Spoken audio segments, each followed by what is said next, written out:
Hey everyone, welcome back to my channel. कल के लिए आई एम रियली सॉरी, कल मैं वीडियो अपलोड नहीं कर पाई। द थिंग वॉज कि मुझे थोड़ा सा हेडेक हो रहा था और उस टाइम पे मैं शायद एक्सप्लेन नहीं कर पाती सब कुछ सही से, तो इसलिए मैंने वीडियो नहीं बनाया। और इस वीडियो में मैं डिस्कस करने वाली हूँ गाइडली के 2 मॉक का पूरा एनालिसिस SBI PO का, जो कि एक लाइव मॉक था और इसके बाद ना एक पेड मॉक था लाइक गाइडली का मॉक नंबर 4 का एनालिसिस। ठीक है, जो कि मैंने आई गेस 4 से 5 दिन पहले दिया था उसका भी। ठीक, तो अभी के लिए आज के लिए मैंने कोई मॉक अटेम्प्ट नहीं किया है। शायद मैं कल करूँगी ऑलिव बोर्ड का IBPS PO, और गाइडली पे भी IBPS PO का लाइव है। लेट्स सी, देखते हैं क्या अटेम्प्ट हो पाता है क्या नहीं। तो लेट्स मूव। पहले तो कि मेरा रिज़ल्ट क्या रहा दोनों में, और दोनों में ही ना इंग्लिश बहुत ख़राब हुई है। हाँ, देखते हैं। खैर, उसमें अगर आप चैनल पे नए हैं तो चैनल को सब्सक्राइब कर दीजिए एंड वीडियो को लाइक एंड हाइप ज़रूर दे दीजिएगा सभी लोग।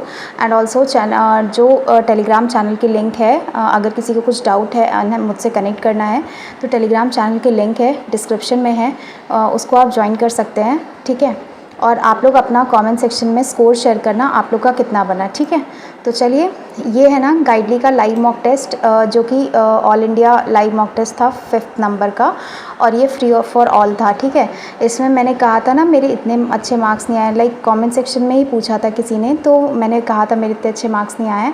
इसमें कट ऑफ 61 है एंड मेरा स्कोर 51.5 आया है। डेफिनेटली परसेंटाइल अच्छी नहीं है। और इसमें देख सकते हो आप इंग्लिश में कितना ज़्यादा गलत है, नहीं कितना ज़्यादा नहीं, सॉरी 5 ही तो गलत है इसमें। हाँ, करेक्ट है। हाँ, जो लाइव मॉक, सॉरी गाइडली का जो मॉक नंबर 4 है ना, उसमें बहुत ज़्यादा गलत है इंग्लिश में। इंग्लिश में 29 अटैम्प्ट था, इसमें से 5 गलत हुआ है एंड स्कोर है 22.75। एंड क्वांट्स में मैंने 15 अटैम्प्ट करा था एंड इसमें स्कोर है 11.25। ये 3 क्वेश्चंस मेरे गलत हुए हैं। रीजनिंग में मेरा 20 आउट ऑफ 30 अटैम्प्ट किया था, जिसमें से 18 करेक्ट हुआ है, 2 इनकरेक्ट है एंड 17.5 स्कोर है। तो इनएक्यूरेसी बहुत ज़्यादा थी इस मॉक टेस्ट में, तो शायद इसलिए ऐसा स्कोर बना है। और फिर प्लस मैं ज़्यादा अटैम्प्ट भी नहीं कर पाई थी, शायद मेरा मन नहीं लग रहा था इतना, इसलिए भी। ठीक है, कोई बात नहीं, होता है। अगर आप लोग के साथ भी ऐसा हो कभी तो इतना लोड नहीं लेने का, लाइक आगे चल के ना बाकी मॉक टेस्ट अच्छे ही होंगे। अगर 1-2 मॉक टेस्ट ख़राब हो जाता है तो उसके लिए इतना ज़्यादा पैनिक मत हुआ कीजिए आप लोग। ठीक, तो अब हम फटाफट इसका एनालिसिस देख लेते हैं, लाइक मेरा क्या परसेंटाइल वगैरह रहा है। ठीक, तो 97.87, ये मैंने सीरियसली मैंने चेक नहीं किया था, 97 परसेंटाइल है। शायद ये मॉक टफ होगा तभी तो लाइक इतना परसेंटाइल आया है, या फिर लोगों ने कम अटेम्प्ट किया है। नहीं, अटेम्प्ट भी अच्छा खासा हुआ है। शायद मॉक टेस्ट का मतलब लेवल अच्छा था तभी ऐसा हुआ है। मुझे लगा सिर्फ मेरा ही हुआ है ऐसा। And the same thing happened in last RRB PO 2025 में मेरे साथ हुआ था। मैं प्रीलिम्स का एग्ज़ाम दे के आई थी और मैं घर पे आके रो रही थी कि मेरा अच्छा नहीं हुआ। फिर मैंने जब सबका लाइक रिएक्शन देखा कि सबके ही शिफ्ट ऐसी आई थी, लाइक बहुत डिफ़िकल्ट शिफ्ट थी वो, तो मुझे थोड़ा सा रिलैक्सेशन हुआ कि हाँ चलो ठीक है, मैं मतलब ठीक ठाक अटेम्प्ट करके आई हूँ। ठीक है, तो ये था कुछ ऐसा। देखो, इसमें RC ना बहुत इजी थी, मैंने अभी देखा तो मुझे याद आया, ये MSME पे बेस्ड RC थी, जो कि इजी थी, नॉर्मल डेटाबेस थी, तो इतना कुछ ज़्यादा टफ नहीं था। और इसमें बस वही बताया था गवर्नमेंट ने क्या क्या स्टेप्स लिए हैं और क्या क्या स्टेप्स लेने चाहिए, ये सारी चीज़ें बताई थी MSME को लेकर। एक क्वेश्चन ये मेरा क्यों गलत हुआ है, 1 and 3, इसमें क्या पूछा था, were announced in the union budget. Okay, हाँ, ये अनाउंस नहीं हुआ था, ये मैंने मिसरीड किया है। तो ठीक है, ये 2 क्वेश्चन मेरे RC में गलत हुए हैं जो कि नहीं होने चाहिए थे। आई गेस मैंने ध्यान नहीं दिया होगा। ठीक है, तो ऑब्वियसली ये सारी चीज़ें सही हैं। इसके बाद ये अटेम्प्ट नहीं हो पाया था। हाँ, इसमें पता है क्या हो रहा था, मुझे स्पीड का इशू आ गया था, मैं जल्दी से क्वेश्चन अटेम्प्ट नहीं कर पाई थी, तो ये मेरा RC में हमेशा बाद के लिए रखती हूँ, तो इसलिए ये मेरा स्किप हो गया था 2 क्वेश्चन। आई गेस मैंने सही कर लिया होता। उसके बाद ये एरर डिटेक्शन, जो मुझे कंफर्म लगता है मैं वही चेक करती हूँ। मुझे लगा कि ये बहुत लेंदी है तो मैंने इसको टच भी नहीं किया था। इस पर लाइक टाइम वेस्ट आप देख सकते हो, 1 सेकेंड का टाइम मैंने लिया है बस, तो मैंने बस स्किप किया था इसको। ठीक है, उसके बाद ये एक था इसमें काइंड ऑफ क्या, you have to suitable to play, हाँ, इसमें ना ये जो 2 वर्ड्स हैं इनका लाइक रिप्लेसमेंट था, वर्ड रिप्लेसमेंट कहेंगे। तो ये सेंटेंस पढ़ के ईज़िली समझ में आ रहा था क्या कहने की कोशिश कर रहा है और ईज़िली एलिमिनेट भी हो जा रहा था। तो ऑप्शन एलिमिनेशन इंग्लिश में बहुत काम करता है। अगर आपकी रीडिंग अच्छी है तो आप ऑप्शन एलिमिनेट कर सकते हो। देखो वीडियो थोड़ी सी लेंथी होगी तो प्लीज़ आप लोग 2x पे देख सकते हो, बट स्किप मत करना। हो सकता है आपके काम की बात हो जाए कोई। तो बस ये वाले सेम थे, ये रीडिंग से एलिमिनेट हो रहे थे। इसके बाद फिर ये मैच द कॉलम था। ओके, ये मैच द कॉलम था, ये भी ईज़िली हो रहा था, इतना कुछ डिफ़िकल्ट नहीं था। इसके बाद ये फिलर्स था जो मुझे डाउटफुल लग रहा था, एक ये, तो ये मैंने स्किप करा था। एंड देन ये मैंने कोशिश की थी करने की, बट ये आई गेस मेरा गलत हो गया है। एंड यस, ये बाकी सब सही है। और उसके बाद एक ये सेंटेंस रीअरेंजमेंट था जो कि बहुत इजी होता है। और इसके बाद हाँ ये था, इसमें ये प्रॉब्लम आई थी ना, मैंने इसमें अपना टाइम वेस्ट किया था। आप देख सकते हो 25 सेकेंड। इसमें ना मेरे साथ हुआ है या बाकी सबके साथ, आप बताना। ये वाला ऑप्शंस मुझे प्रॉपर दिख रहे थे एंड ये 32 से लेके 35 तक ना ये पूरा क्वेश्चन ही ब्लैंक था, मतलब कुछ भी नहीं आ रहा था यहाँ पे। तो मैं ये अटेम्प्ट नहीं कर पाई। बट ये जो क्लोज टेस्ट था ना ये काफ़ी इजी था। लाइक ये बेस था ना जो डिजिटल बैंकिंग का ग्रोथ हो रहा है ना उस पर रिलेट था। तो ये मेरे में आया ही नहीं था, ऑप्शंस ही नहीं आ रहे थे, पूरा ब्लैंक हो रहा था। तो इसमें मैंने टाइम वेस्ट भी, देखो 25 सेकेंड्स मैंने वेस्ट किया कि अब आ जाएगा, बट ऐसा नहीं हुआ। तो मैंने इसको फिर छोड़ दिया, फिर मैं आरसी पे गई थी। और इसके बाद एक ये था, इसमें इसके सिनोनिम्स बताने थे, सिमिलर वर्ड्स बताने थे। तो अगर थोड़ी सी आपकी लाइक वोकैब थोड़ा ठीक ठाक है या फिर रीडिंग से आप कर लेते हैं कि वर्ड्स का क्या मीनिंग निकल के आ रहा है, तो ये भी हो सकता था। ये देख लो, ट्रिवियल, इररिलेवेंट एंड अबंडेंट, ये तीनों काइंड ऑफ एंटोनिम, मतलब अबंडेंट का मतलब तो बहुत ज़्यादा हो जाता है, irrelevant and trivial kind of antonym हो जाएंगे, बट इसका जो है ना इम्पॉर्टेंट बन रहा था। तो ऐसे ऑप्शन एलिमिनेशन से आप कर सकते हो। और ये था वर्ड मतलब वर्ड स्वैप था, थोड़ा सा लेंदी था, डिफ़िकल्ट कह सकते हैं, मॉडरेट था, ठीक है। और एक ये मेरा गलत हुआ, ये मॉडरेट लेवल का था। वैसे वर्ड स्वैप गलत नहीं होता, लेकिन ये वाला हुआ। तो that's all for English. And quants की बात करें तो क्वांट्स में देखो, क्वांट्स का लेवल अच्छा था, नो डाउट। एंड ये जो रॉन्ग नंबर सीरीज़ थी ये भी डिफ़िकल्ट काइंड ऑफ थी मेरे लिए, क्योंकि मेरा देख रहे हो 3 क्वेश्चंस लाइन से गलत है रॉन्ग नंबर सीरीज़ में। एंड एक ये डीआई थी, ये डीआई ना क्यूमुलेटिव डीआई थी। क्यूमुलेटिव डीआई में क्या होता है, इसमें ना डेटा दिया होता है जनवरी का, ये हमारे पास एग्जैक्ट डेटा दिया है जनवरी का। अब अगर हमें फरवरी का निकालना है तो ना, तो इसमें 19x - 20, क्योंकि इसमें जनवरी का भी मिक्स डेटा है तो इसमें से माइनस करना पड़ेगा हमें 7x + 60, तब इसमें से जो आएगा तो 19 में से 7 माइनस करेंगे तो आई गेस 12x बचेगा, और प्लस का 60 माइनस को 20, तो यहाँ पे प्लस का 40 बचेगा। तो हमारा फरवरी का डेटा होगा 12x प्लस का 40, और यहाँ पे 400 में से 720 माइनस करेंगे तो 320 आएगा। तो ऐसे करके हमें तो पहले डेटा निकालना पड़ता है, क्योंकि बिना डेटा निकाले ये पॉसिबल नहीं है करना। और मार्च का सेम, मार्च में 28x से +10 है, तो ये दोनों को मिला के है, तो इसमें से हम -19x - 20 करेंगे। और अगर हमें मई का निकालना है ना, तो मई पता है क्या है, ये पूरे का सम है, ये जितना टिल अप्रैल तक का सम है। अगर हमें एग्जैक्ट मई का चाहिए तो इसमें से हमें अप्रैल का माइनस करना पड़ेगा, लाइक 33x + 150, ये हमें माइनस करना पड़ेगा, तो हमें मई का मिलेगा। तो ऐसे ही आपको सेम चीज़ यहाँ पे भी करना है, 400 में से -720 करना है तो हमें फरवरी का मिलेगा। एंड अगर हमें मई का चाहिए तो हमें 1530 में से 1780 को माइनस करना पड़ेगा, तो हमें मई का मिल जाएगा। तो ये था क्यूमुलेटिव डीआई। इसको आप पहले डेटा एक्सट्रैक्ट करते, उसके बाद आप ये क्वेश्चन सॉल्व करते अकॉर्डिंग टू द क्वेश्चन। तो एक ये वाला मैंने सॉल्व करा था, इसके बाद मेरे पास टाइम नहीं बचा था तो इसलिए मैं कर नहीं पाई बाकी। ये डीआई लेंदी थी। और उसके बाद फिर मैंने अर्थमेटिक के कुछ क्वेश्चंस करे थे, लाइक दिस वन और ये वाला। इसके बाद ऑब्वियसली ये दोनों मैंने स्किप किया था। उसके बाद फिर ये SICI पे बेस्ड क्वेश्चन था, ये किया था। एंड अर्थमेटिक डुएबल था, तो एक ये मैंने करा था। उसके बाद फिर एक ये वाला क्वेश्चन मैंने स्किप किया था, पार्टनरशिप, ये थोड़ा सा मुझे लगा कि लेंदी जाएगा। और फिर उसके बाद एक ये कर लिया था, ठीक है। तो ये सब ईज़िली हो जा रहे थे जल्दी जल्दी, तो ये मैंने कर लिया था। और एक ये डीआई थी, ये तो इजी डी आई थी, ये आई गेस सबसे हो गई हुई। Average number of male and female दिया हुआ था और डिफरेंस दिया हुआ था, तो इन दोनों का एवरेज मतलब कि बेसिकली इंटू 2 कर देना था एवरेज में, तो टोटल वैल्यू पता चल जाती। और इन दोनों का डिफरेंस दिया ये था, तो पहले डेटा एक्सट्रैक्ट करना पड़ता, उसके बाद ये सॉल्व होता। तो ये भी लेंदी थी बट हो जाती। तो ये था पूरा, ठीक है। इसमें से भी मैंने कुछ क्वेश्चंस छोड़े हैं, ऐसा लग रहा था जो बहुत ज़्यादा लेंदी है, उसकी जगह पे मैंने अर्थमेटिक कर लिया। और बस ये था टोटल मैथ्स का। उसके बाद आते हैं रीजनिंग वाले क्वेश्चन पे, सेक्शन पे। हाँ, रीजनिंग में ना एक ये वाली पज़ल थी, एक ये वाली पज़ल थी पूरी, और इसके बाद ये इस पे बेस्ड क्वेश्चंस थे, तो ये भी हो गया था। और ये क्यों गलत हुआ है पता नहीं, ध्यान नहीं दिया होगा मैंने।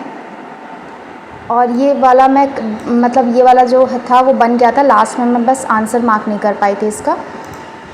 और इसके बाद एक ये था, ये भी टाइम टेकिंग था, मतलब इसमें ना बहुत सारी पॉसिबिलिटीज़ बन के आ रही थी मेरी, तो 4 या 5 पॉसिबिलिटीज़ बनी थी, बट ये दूसरी और तीसरे सेंटेंस में ही कट गई थी सब। तो इसमें देख रहे हो मेरा 4.5 मिनट लगा है, तो ये मतलब था थोड़ा सा वैसा ही। और इसके बाद ये सिलॉग्स वाले क्वेश्चंस थे, सिलॉग्स भी लेंदी थे नो डाउट। और एक ये वाली पज़ल मैंने स्किप ही करी है। ये वाली ना इसमें थोड़ा सा टाइम टेकिंग था, तो इसलिए स्किप करा था मैंने। और इसके बाद एक अनसर्टेन वाली पज़ल थी, ये भी हो जा रही थी, लाइक 3 से 4 मिनट लगा था। स्टिल टफ़ वन, मतलब ओवरऑल मॉडरेट लेवल था, इजी नहीं था कुछ भी। तो ये था ओवरऑल गाइडली का जो मैंने आपको बताया, लाइव मॉक टेस्ट का था। अब हम आते हैं गाइडली के मॉक टेस्ट 4 पे, जो कि पेड मॉक था, और उसका एनालिसिस देखते हैं उसमें मेरे कितने बने हैं। Correct, this one. हाँ, इसमें भी मेरे कम मार्क्स आए हैं। और पता है, इसमें इंग्लिश में मैंने बहुत ज़्यादा वर्स्ट परफॉर्मेंस दी है अभी तक की, और बहुत बेकार हुआ है इसमें इंग्लिश में, इसलिए क्योंकि मेरा मन नहीं लग रहा था करने में, इसलिए शायद। और ये था 53.25 इसमें स्कोर आया है। परसेंटाइल इसमें बहुत कम है, मैं अभी दिखाऊंगी आपको। और एक्यूरेसी तो डेफिनेटली गिरनी थी, क्योंकि मैंने इंग्लिश में बहुत ज़्यादा रॉन्ग किया। इंग्लिश लैंग्वेज आप देख सकते हैं 29 आउट ऑफ 40 मैंने अटैम्प्ट करा है, 19 करेक्ट है, इसमें से 10 इनकरेक्ट हैं, और जिसमें से 16.5 मेरा स्कोर आया है। आप देख सकते हो हमेशा 20 से अबव ही रहता है, लेकिन इसमें बहुत कम आया है। और क्वांट्स वाला सेक्शन मेरा अच्छा हुआ था, इसमें 19 आउट ऑफ 30 मैंने अटैम्प्ट करा है, और लाइक अर्थमेटिक वगैरह सब कुछ बहुत डुएबल सा था। 17.75 मेरे मार्क्स बने, एक क्वेश्चन गलत हो गया। रीजनिंग में 4 क्वेश्चंस गलत हुए हैं, और इसमें 19 मार्क्स आए हैं आउट ऑफ 30, तो ओवरऑल 53.25 आया है। इनएक्यूरेसी बहुत ज़्यादा थी इसमें। तो देख लेते हैं पहले इसका एनालिसिस, लाइक इसमें मेरा परसेंटाइल वगैरह कितना क्या रहा। हाँ, इसमें 71 परसेंटाइल नो डाउट, मतलब मैंने बहुत बुरा परफॉर्मेंस दिया है इसमें। अब आते हैं हम सॉल्यूशन पे। ओके, तो इंग्लिश का मैं दिखा देती हूँ आपको सॉल्यूशन, बहुत ज़्यादा बेकार है। चलो, ये तो एक नॉर्मल मीनिंग था कि हाईलाइटेड वर्ड को हमें रिप्लेस करना था। इसके बाद बाकी ये तीनों तो मैंने किया नहीं। और एक मुझे ये ऐसा लग रहा था कि मैंने बस ये 2 क्वेश्चन अटैम्प्ट किया था, मुझे लग रहा था कि बाकी का गलत हो जाएगा, इसलिए मैंने अटैम्प्ट नहीं किया। बस ये दोनों जो मुझे कंफर्म पता था वो मैंने अटैम्प्ट करा। और उसके बाद एक ये है, हाँ, इसमें ना एरर बतानी थी, तो ये मैंने किया। एक तो ये गलत ही हो गया। उसके बाद फिर एक ये क्या, इसमें भी एरर बताना था, ठीक है। उसके बाद ये लाइन से पता नहीं, मतलब मैंने पता नहीं क्या करके मैंने किया था ये टेस्ट, ये बहुत बुरा टेस्ट हुआ था मेरा।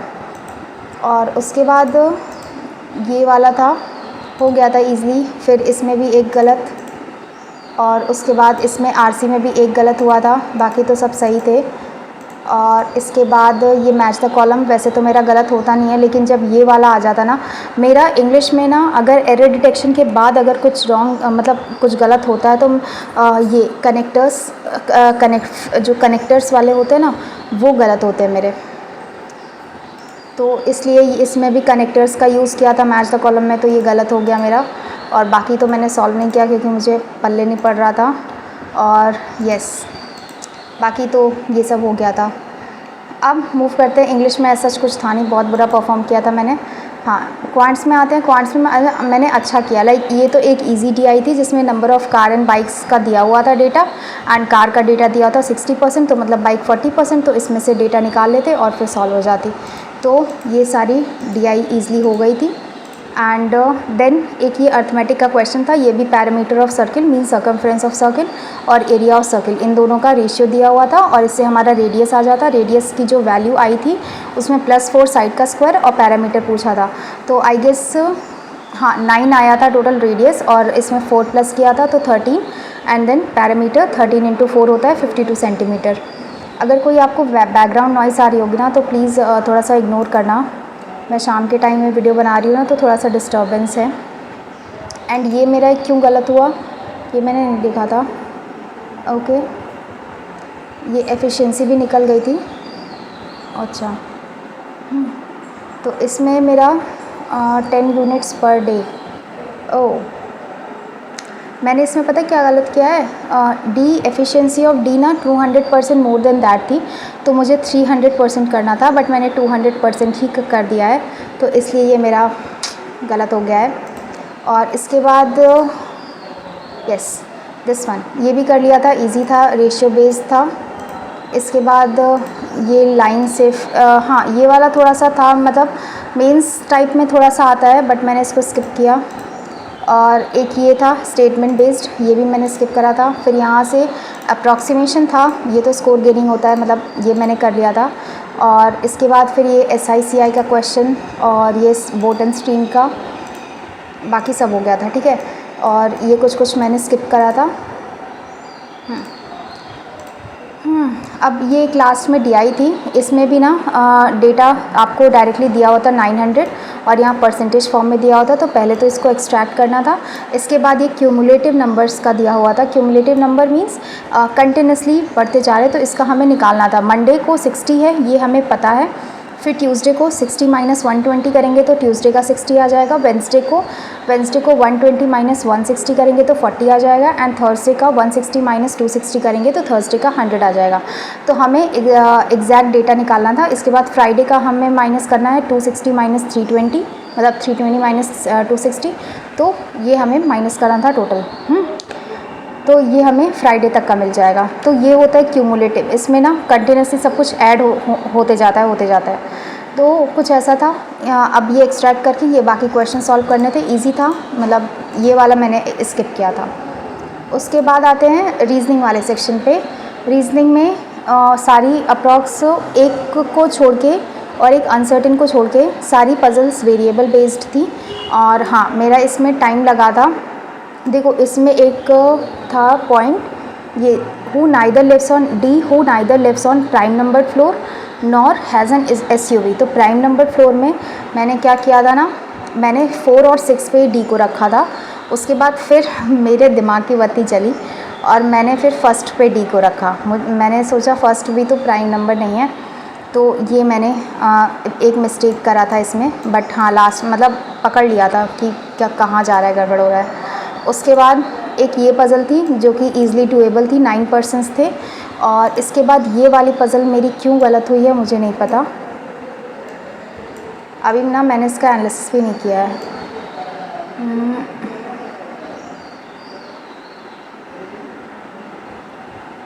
ओके, सो मेरा ना आई गेस ये वाला बन रहा था, नहीं बना तो सेम था, IRTH, Aldo, Adidas, Puma, baguette. हाँ ये वाला ना मैंने गड़बड़ किया था। मैंने मिराजियो को ना यहाँ लास्ट में रखा था, ये गड़बड़ हुआ था मेरा। तो इसके बेसिस पे ये सारा गलत हो गया और बस एक ही सही हुआ है। तो ये गलत हुआ एक पज़ल मेरी। उसके बाद फिर एक ये अनसर्टेन था, इसमें लास्ट का 45 सेकेंड्स मैंने दिया। और उसके बाद जो कि ऑब्वियसली इतना कम टाइम था तो नहीं हो पाता। और ये इनइक्वालिटी थी। और एक ये डायरेक्शन डिस्टेंस था जो अगेन बहुत लेंदी था, मैंने नहीं किया। उसके बाद फिर एक ये वन लाइनर्स बेस था जो कि मैंने कर लिया था, 1.5 मिनट थे तो मैंने इसको आराम से 1.5 मिनट दिया।